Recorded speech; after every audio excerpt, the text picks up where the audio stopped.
Okay, members of the House. Members will take their seats. Mr. Clerk, if you'll ring the bell.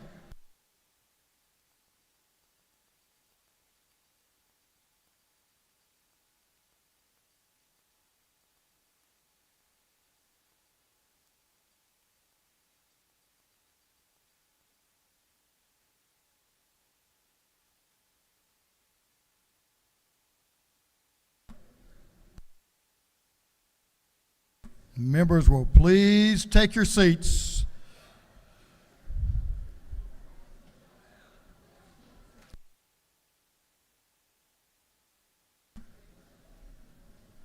We stood in recess. My favorite part of the school day was recess. What about yours, Minority Leader Beverly? I know it was Representative Williams' favorite part of the day. Recess, no doubt about that. All members, please take your seats. We have a little unfinished business we will attend to now, and then we'll have afternoon orders after we conclude this business. At this time, I will recognize Chairman Carson for a motion. Mr. Speaker, I move we agree to the Senate substitute on House Bill 30. Mr. Clerk, will you read the caption to HB House Bill 30?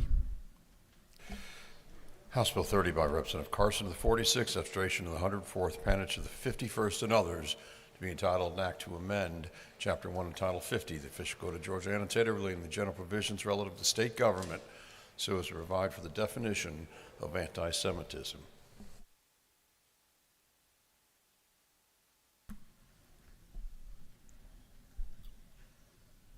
Chairman Carson, you're recognized to explain the Senate substitute to House Bill 30.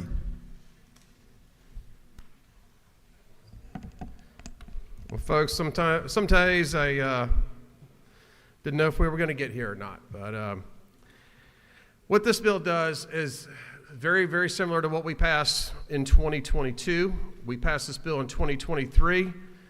And since that time, we've of passing this bill, we've seen an unbelievable increase in anti-Semitic acts. We've seen more leaflets in Dunwoody, Brookhaven, really all over our state. We've seen neo-Nazi demonstrations in my county, in Cobb County, also in Macon. And folks, I hope you will just stand with me one more time and say this activity has got to stop. What this bill does is provide a definition for anti-Semitism such that when analyzing the intent behind illegal discriminatory acts that target Jewish people, whether it involves a hate crime or other illegal discrimination, and there's an allegation that the action was motivated by anti-Jewish sentiment, the relevant authorities consider as rebuttable evidence the world's most accepted definition of anti-Semitism. Many of you know I've been working on this bill for 3 years, and I can thank so many different people, Mr. Speaker. The American Jewish Committee, Atlanta Israel Coalition, Israel American Council, Hillels of Georgia, Hadassah. Many of you are in the gallery, and thank you so much for being here. Folks, it's time to get this done. I think the Speaker said it very well right just before session, whereas the Speaker said certain things rise above politics. It is time to get this done. It is time to stand up to the anti-Semitic acts. And again, people can say whatever they want.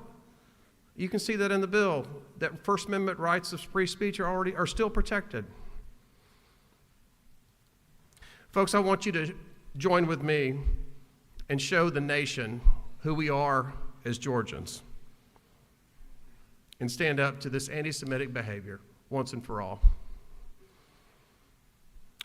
And on behalf of my friends in the Jewish community, I ask you to support House Bill 30, substitute from the Senate. And for what I hope is the last time on the anti-Semitism bill, I will soon yield the will. Mr. Speaker, we've debated this thoroughly, but I am happy to take a question or two on this measure. Thank you for your work, and you do have a question or two. Yes, sir. I'll take a question. All right, just straight in front of you, Chair Lady Silcox is recognized for a question. Does the gentleman yield? Yes, to my friend. Isn't it true that especially in light of the attacks, the horrific attacks of October 7th, 2023, that Jewish groups all across the state of Georgia have been crying out for this legislation like never before? That is absolutely true to my friend and my co-sponsor for this bill. And many of those people that are crying out for it, for that are here in the gallery and in elsewhere, and especially in your area of the state. So thank you for your support. Thank you for this legislation. Gentleman, yield for another question. Yes, sir, I will. To your left, Representative Becky Evans is recognized for a question. Representative Evans. Does the gentleman yield? Yes, ma'am, to my friend. Yes, thank you.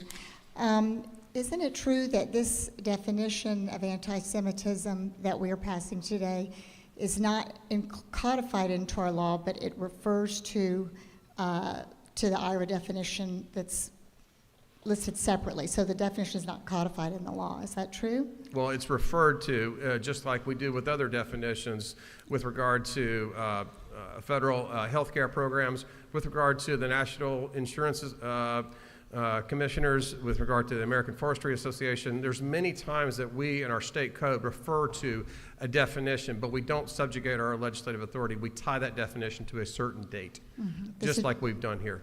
Thank you. Does the gentleman further yield? Yes, to my friend. Thank you.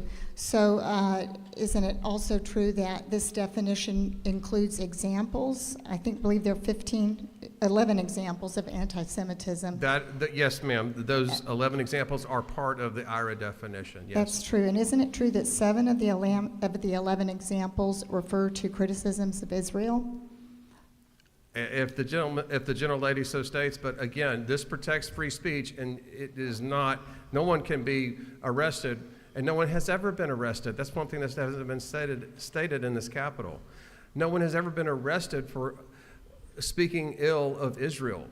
It's when that is combined with violence or discrimination.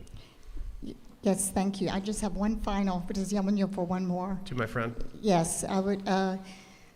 Isn't it true that many of us are concerned that the charge of anti-Semitism will be leveled against folks who speak out against the human rights abuses of Israel, especially students and professors on college campuses? To my friend, I think we've talked about this numerous times. I hear what you're saying, but again, if you read the legislation, the First Amendment is protected in regard to saying whatever you want, no matter how vile, against the state of Israel or its government or its people. It's when that is combined with acts of violence or discrimination. Thank you. Gentleman, yield for another question. Yes, sir, Mr. Speaker. Let's see, the gentleman from the 116th, Representative Holly, is recognized for a question. To your left. Thank you, Mr. Speaker. Does the gentleman yield? To my friend, yes. Yes, sir. I was curious if the IRA, do you agree that the IRA definition holds that the criticism of the state of Israel is also not allowed?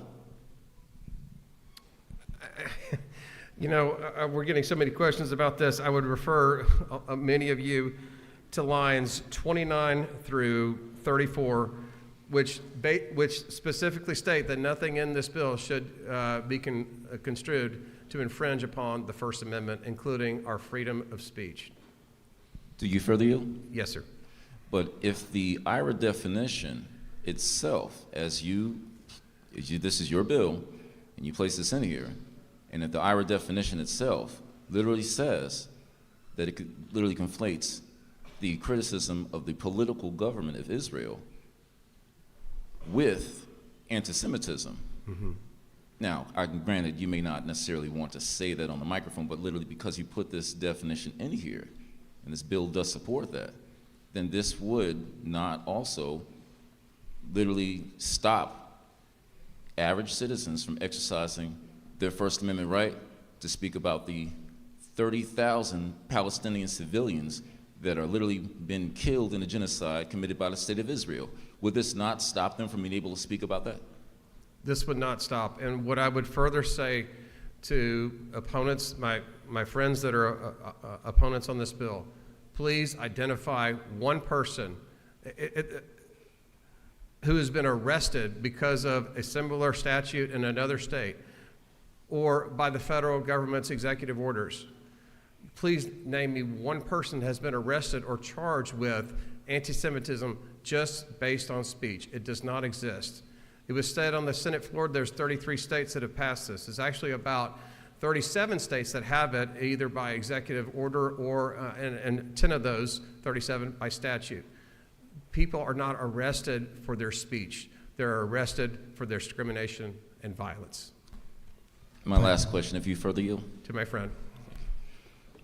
Is it not true that we are silencing voters and interfaith groups who have made countless phone calls to their representatives demanding a ceasefire and an end to the $3.8 billion of funding to Israel's occupation force, when those funds would be better spent to support Georgia teachers, Georgia hospitals, and the unhoused here in our state? That is not true. What I will tell you is true is that Georgia stands with our friends in the Jewish community. I wish it did for Palestinians as well. Thank you. Gentlemen, when you have a question, you can state that during this time of question and answer. That's what I'll expect you to do from now on. Representative Panich is recognized for a question. Does the gentleman yield? To my friend, I absolutely do. Thank you. Is it not true that since October 7th, there has been a 360% increase in crimes or anti-Semitic incidents against the Jewish community? I believe that is correct, yes. Is it not, does the gentleman further yield? Yes, ma'am.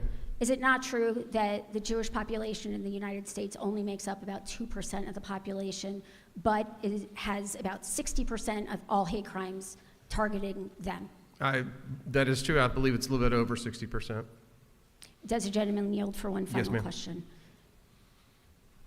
Yes. Isn't it true, is it not true, that this bill does not get applied until there's an unlawful act or a crime, an unlawful discrimination or a crime?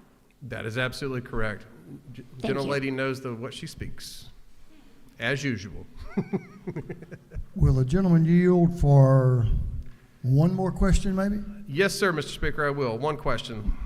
Right down in front of you, Majority Leader F. Stration is recognized for a question. Thank you, Mr. Speaker. Is the gentleman yield? To my leader, yes, sir. Mr. Chairman, isn't it true that as to the question that was asked previously, concern about the definition here, that this definition was actually incorporated into a federal executive order, as is referenced here in this bill?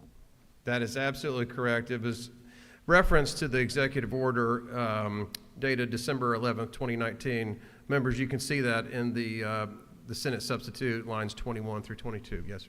Is it not also true that as to the gentleman's question about free speech, that that's clearly addressed in the lines that you specifically read from? There's nothing to infringe upon free exercise of speech as enshrined in our Constitution in this bill. That is absolutely correct. And just as a reminder, that's lines 29 through 34. I don't want to read it for the members, but that's correct.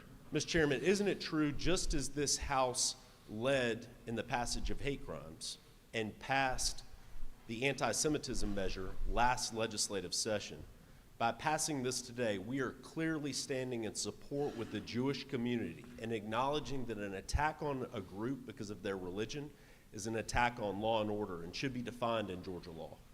Absolutely, and I would go a bit further. Once that group is attacked, it is effectively an attack on all Georgians. Thank you, Mr. Chairman. Thank you. Mr. Speaker, I'm sure there are other people that wish to speak to this, but on behalf of the Jewish community and all my friends in their community, you were not forgotten, you were protected. Mr. Speaker, I yield the well. Gentleman has yielded well, and I'm sure that you would like this to be thoroughly vetted, and as you know, it has already been thoroughly vetted, so we will not be having other speakers on the bill. That's our rules when it comes to agrees and disagrees. At this time, we'll let everyone show exactly how they feel about this bill, about HB 30. All those in favor of House Bill, the substitute to House Bill 30, the Senate substitute, will vote yes. Those opposed will vote no, and the clerk will unlock the machines.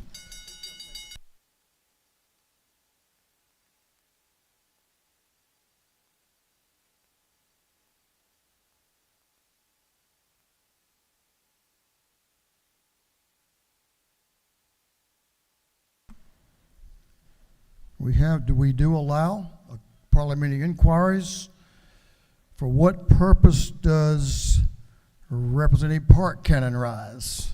A parliamentary inquiry. State your inquiry. Is it not true that the Morehouse chapter of the American Association of University Professors opposes this measure? I'm sure if the lady so states. I'm not familiar with that. And further inquiry.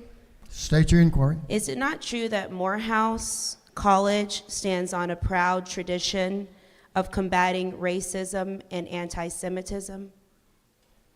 I'm sure the lady has that information. Morehouse has not transmitted that information to me, but I appreciate the lady's question.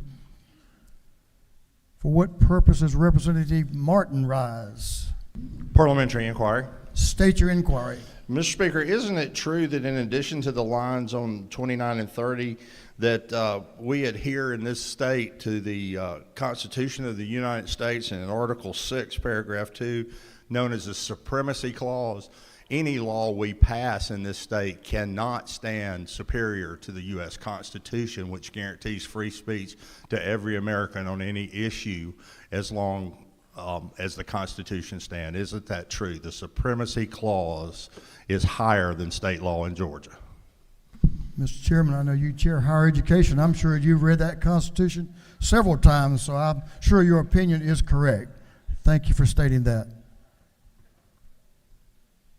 Gentleman from the 168th House District, Representative Al Williams, is recognized. He's not recognized, I'm sorry. Do you, for what purpose do you rise? But I wanted to make sure I recognize whom you are, too, as well. For what purpose do you rise? Mr. Speaker, parliamentary inquiry. State that inquiry. Is it not true that I abhor violence on either side in the current conflict, violence against innocents and children? Is that not so? I'm sure the gentleman has lived by that his life. Is it not further true that I'm supporting this measure because having seen both sides of the question, having also gone to jail with many of my Jewish friends during the civil rights movement, I've known most of them to protect human rights throughout this country, and I continue to stand with them. Is that not true? I can attest that is true. You have been a hero. Thank you for your service to your community and your beliefs. For what purpose does Representative Ruman rise? A few parliamentary inquiries, if I may. We'll see how it goes. Let's hear the first one. Thank you, Mr. Speaker.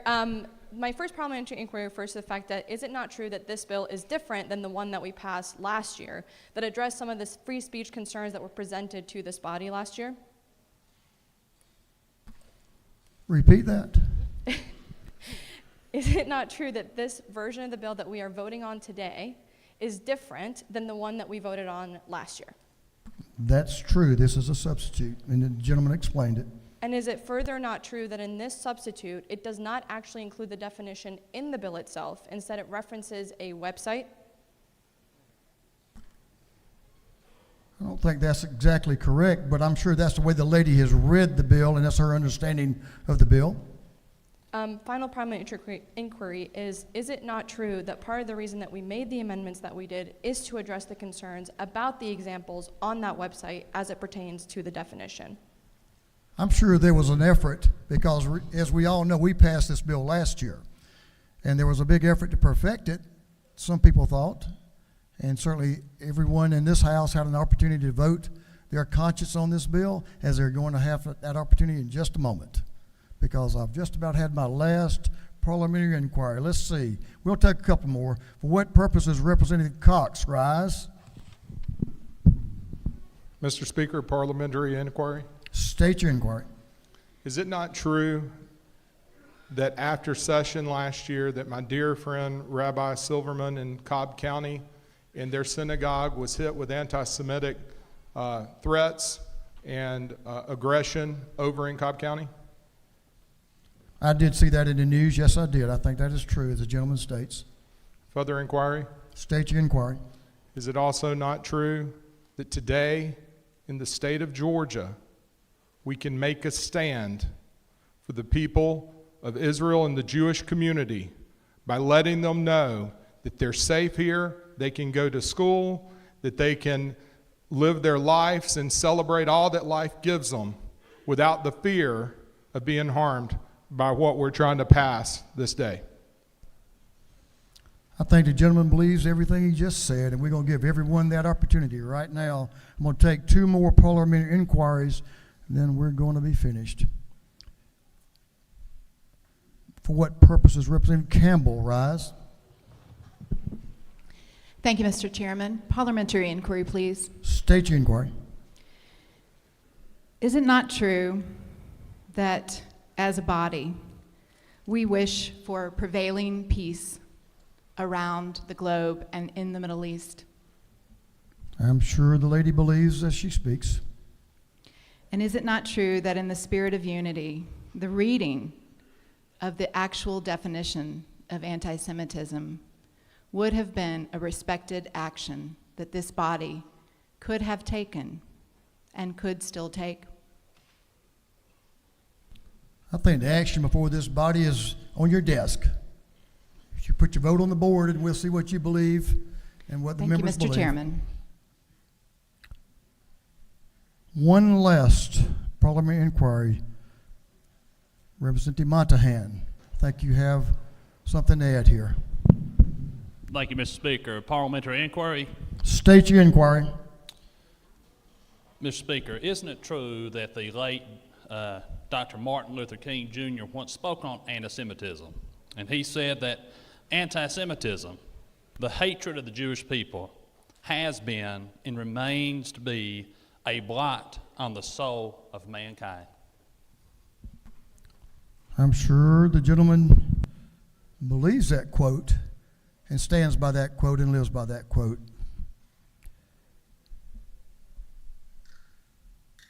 Have all members now cast your ballots? I think you have. All members voted. If so, Mr. Clerk, will you lock the machines? On the gentleman's motion, the yeas are 129, the nays are 5. The House has agreed to the Senate substitute to House Bill 30. Congratulations.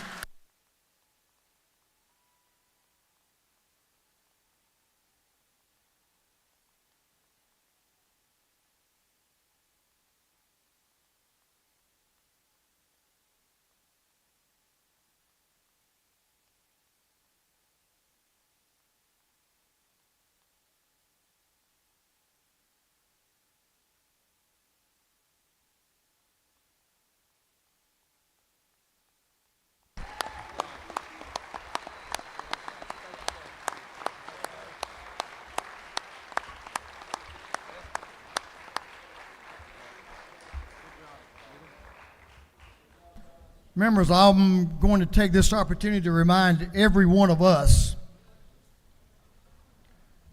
that we have an obligation to put a vote on the board when we call a question. Mr. Clerk, will you read the House rule that addresses that issue?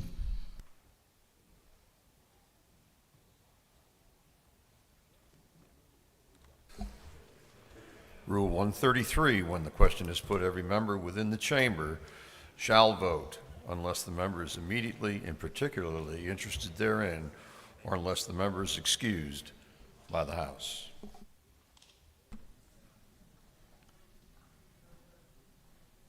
It's my sincere hope that the members of this House will be thoroughly informed on every matter that comes before us, and then be willing to take a stand and vote their conscience and their district on whatever issue becomes before this House. It's in the rules, and we need to live by the rules of this House. Thank you, Mr. Clerk.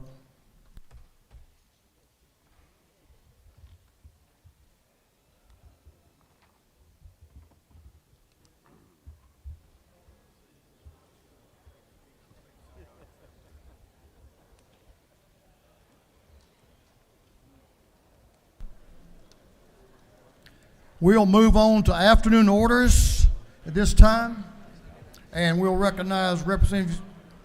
Let's see, we also have a time. We're in pretty good shape. We could stay here till dark, but let's don't do that. So I'm gonna hold y'all to 3 minutes. We're about halfway to sunset.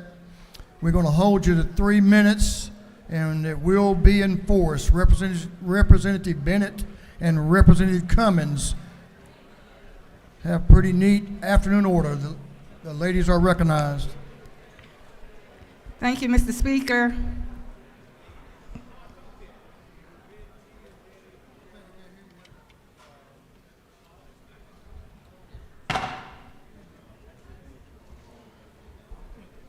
Lady will suspend just for a minute. We have some folks leaving upstairs. I think it may be appropriate to give them a chance to exit the gallery.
Members will come back to order. Give your attention to the ladies that are about to enter the well for the second time.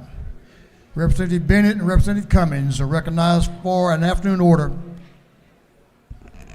Good afternoon. Representative Bazemore has been out sick this week, so we are here to talk about an important event that she is having on Monday, January the 29th, District 69 High School Check-in Day. In recent years, the Georgia State Legislature has been moving toward improving access to mental health resources in our state, says Representative Bazemore. Legislation such as the Mental Health Parity Act establishes committees to study the mental health crisis faced by our state and to give recommendations to the legislature on how we can address this crisis. So as we continue to address mental health issues, we cannot ignore one of the most valuable segments of our citizens, which is our youth. So often our youth do not receive the assistance or support that they need to navigate the emotional traumas that they face each and every day. So on Monday, January the 29th, Representative Bazemore will have attending at the Capitol students from Banneker High School and Fayette County High School, and they will advance and learn about legislation, how legislation is passed, and NAMI will be here also along with Dr. Sherry Blake, an expert in clinical psychology, to address our youth. Thank you, Mr. Speaker. And please stop by to say hi to the kids. Thank you. We Thank you, yield the ladies. well. We hope Representative Bazemore continues to improve. Representative Derek Jackson. Representative Jackson is recognized for an afternoon order. Representative. Thank you, Mr. Speaker. Colleagues,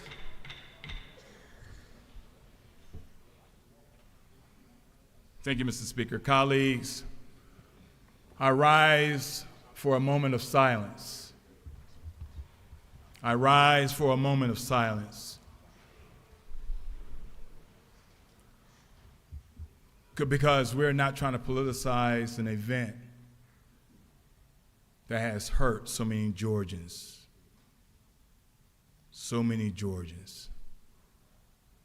This maternal health crisis is real. 169 women in Georgia died. 776 infants died. They died in Georgia. Yes, maternal health deals with women, yes. Deals with children, yes. This has nothing to do with Republican or Democrat. We were all affected, directly and indirectly. And the women in Georgia are asking us to do something because 169 of them died. Yes, we are passionate, Mr. Speaker, because this impacts all families in Georgia. Yes, we're passionate about women's health, women's rights, yes. Because our citizens are asking us in urban, suburban, and rural Georgia to do something because they lost a loved one. And since the beginning of this session, we've rise and gave a moment of silence because someone died. It's not a political issue. It's not a white-black issue. Someone died, 169 women, 776 infants. So let us remember in a moment of silence of those families that are impacted in this crisis of maternal health in Georgia.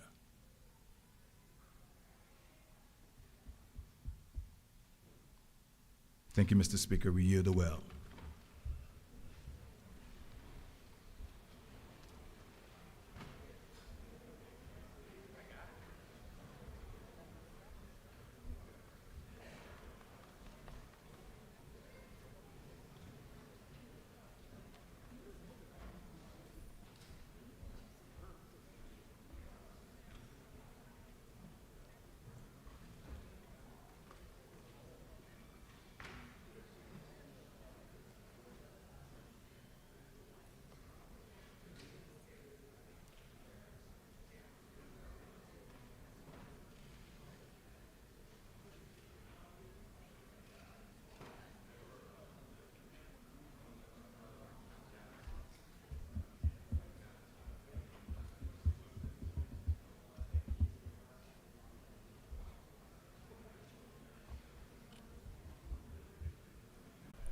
Representative Vestration is recognized for an afternoon order.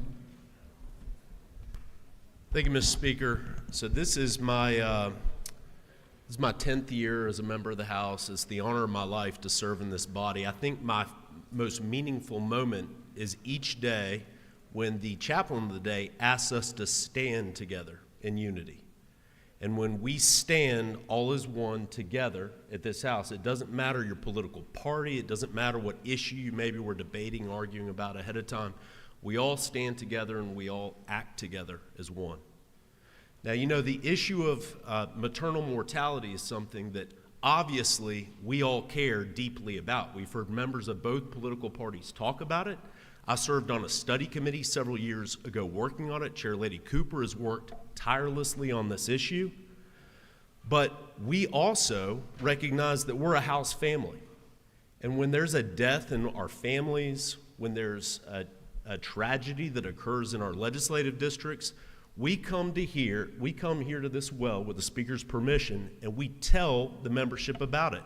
And maybe it's involving someone you've never met, you've never heard of, but you stand in respect. The entire House stands out of a show of respect to communicate the fact that we are a House family and that we are willing to stand together to express condolences when it's deserved.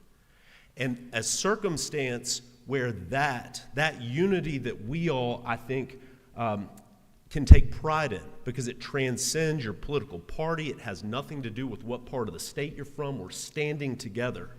If that process is eroded and that process is changed, I think that really hurts this institution. I think if you've got something that you want to debate, you feel passionately about your issue, great. You all certainly know I feel that way about certain issues. But I will never abuse the rules of the House and your trust with you standing in unison as we call for a moment of silence, request that you express condolences, because I'm trying to get a score politically to do it. And so I would ask respectfully for there to be decorum. I want to thank the minority leader because he and I have spoken about this before, and he is a gentleman and I think understands and appreciates the importance of this within the House. But my perspective is that we can all recognize what we have and what we do here is special. That should be protected. That should be respected. And we can govern ourselves accordingly so that this isn't an issue for this House. And you can tell I'm emotional over this. So this isn't an issue for this House at all going forward. Thank you. I yield the well. That is out of order. Here's my comment. Many issues that we debate and we address in this House rise above politics, and we have to put our emotions to the side. This is an issue we can all work together on to continue to make a difference, make more of a difference than we've made up until this point. There's still work to be done. We all know that. I'm going to ask the members, if you will, focus this attention, this political attention, to help solve the problem with a conversation that addresses issues and not partisan back and forth. This House has a reputation on leading on issues as it has done, not just a reputation, it is factual. We've led on many issues, especially health care for Georgians over the years. We will continue to do that. If we do what we've been doing the last few minutes, we won't make progress, and Georgians will suffer. Georgians will suffer. So let's do the right thing. Let's put the politics in the back seat, and let's work on the issue that's important to all Georgians,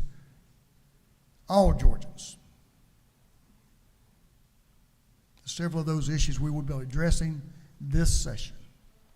So I ask you to do just that, and I hope you'll work with me. If you have a question on my statement, on the two previous statements, my office is open. Come see me. But we're going to refrain from this back and forth. We're going to talk about policy and talk about solutions based on the facts. Thank you. Whip Burchett is recognized for an afternoon order. Thank you, Mr. Speaker. Ladies and gentlemen, today on Suicide Prevention Day, I want to talk about a topic that is both sensitive and crucial. Every life is valuable, and each one of us play a role in creating a supportive community. Groups like the American Society for Suicide Prevention and its Georgia chapter do great work on this front. That's why I'm honored to be carrying House Resolution 831 to commend their efforts. But we must always remember that every one of us plays a part there. Many people silently struggle with their mental health, and it is essential for us to foster an environment where they feel safe to speak up. Let's break the stigma surrounding mental health and the mental health issues and encourage open conversation. Listen to those around you with empathy, as sometimes a simple conversation can make a world of difference. Reach out to friends, family, and even acquaintances. Let them know you care. Small gestures can have a significant impact on someone's well-being. Educate yourself about the warning signs of distress and mental health struggles. Awareness is a powerful tool in preventing suicide. If you notice someone exhibiting signs of distress, don't hesitate to offer your support and guide them through professional help. Remember, it's okay not to have all the answers. Encourage individuals to seek help from mental health professionals who are trained to provide the supports that's needed. Together, we can create a community where mental health is prioritized. No one feels alone in their struggles. And in conclusion here, let's be compassionate, understanding, and proactive in addressing mental health challenges. By working together and including groups like the American Foundation for Suicide Prevention, who was here earlier today, we can make significant impacts preventing suicide and promoting the well-being of all Jordans around us. Thank you, Mr. Speaker. I yield to Will. Well said. Very important issue. Chairman LaHood is recognized for an afternoon order. Mr. Chairman, give him just a minute.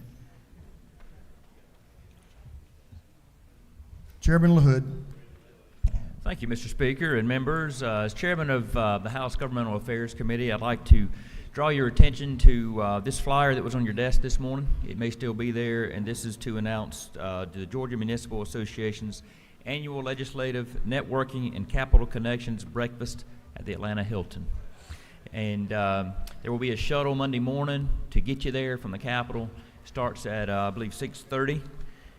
Breakfast will be at 7, and we'd like to see all of you there. Our speaker will be one of the featured speakers, along with the governor and lieutenant governor, and there'll be lots of mayors, city councilmen from all over the state. So hope you'll join us. Thank you.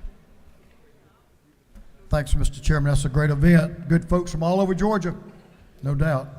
Chairman Mac Jackson, recognized for an afternoon order. And friends. Thank you, Mr. Speaker.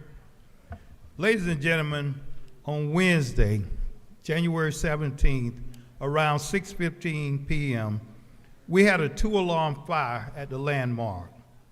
And I want to thank each and every one of you for calling, your concern, your kindness toward us that were affected at the landmark. This is the landmark caucus standing here. Chairman Stevens is out. He's a member of the landmark caucus too. But the speaker even called and told me if I needed a place to stay, I could come over to his place and stay. He didn't call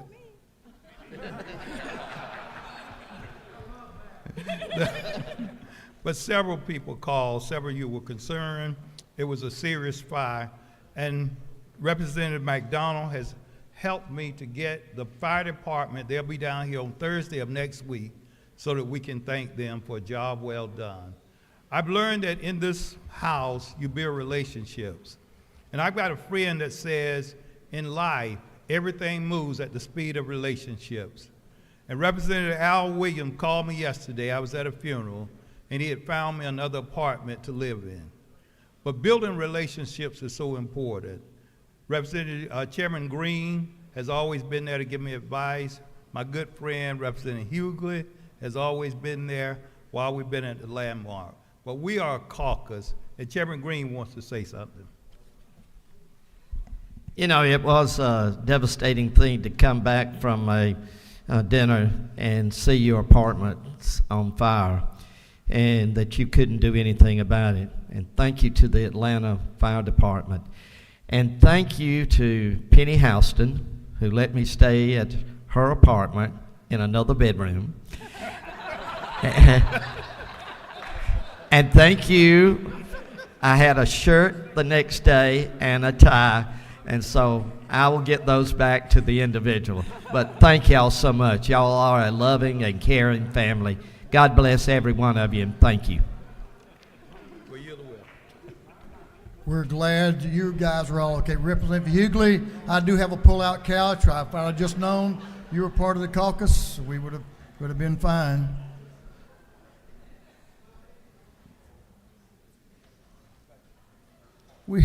That completes our afternoon orders. We have one announcement. Chairman Carpenter has an announcement. Thank you, Mr. Speaker. We have a subcommittee of the House Regulated Industries on Lottery and Gaming meeting in 406 upon adjournment. Upon adjournment. That won't be long.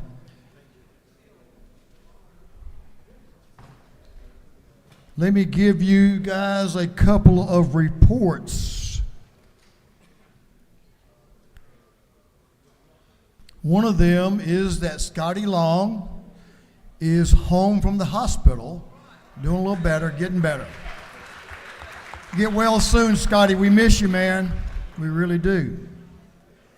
The other important announcement today is that our very own Carrie Vick has a birthday today.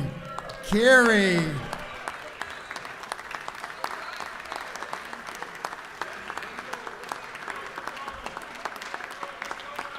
She has a crown. We may go get it before we adjourn and get a photo here. It'd be a good photo op with you, Carrie. That concludes our work of the day. The Majority Leader. Now listen closely to this motion. The Majority Leader is recognized for a motion. Thank you, Mr. Speaker. I move that this House stand adjourned until 9 a.m. on Friday, January 26, 2024. On the motion of the Majority Leader that this House stands adjourned until 9 a.m. Friday, January the 26th, 2024. All those in favor will respond by saying aye. All those opposed will say no. It's getting closer. The ayes clearly have it, though. We are adjourned. Thank you for your attention and patience.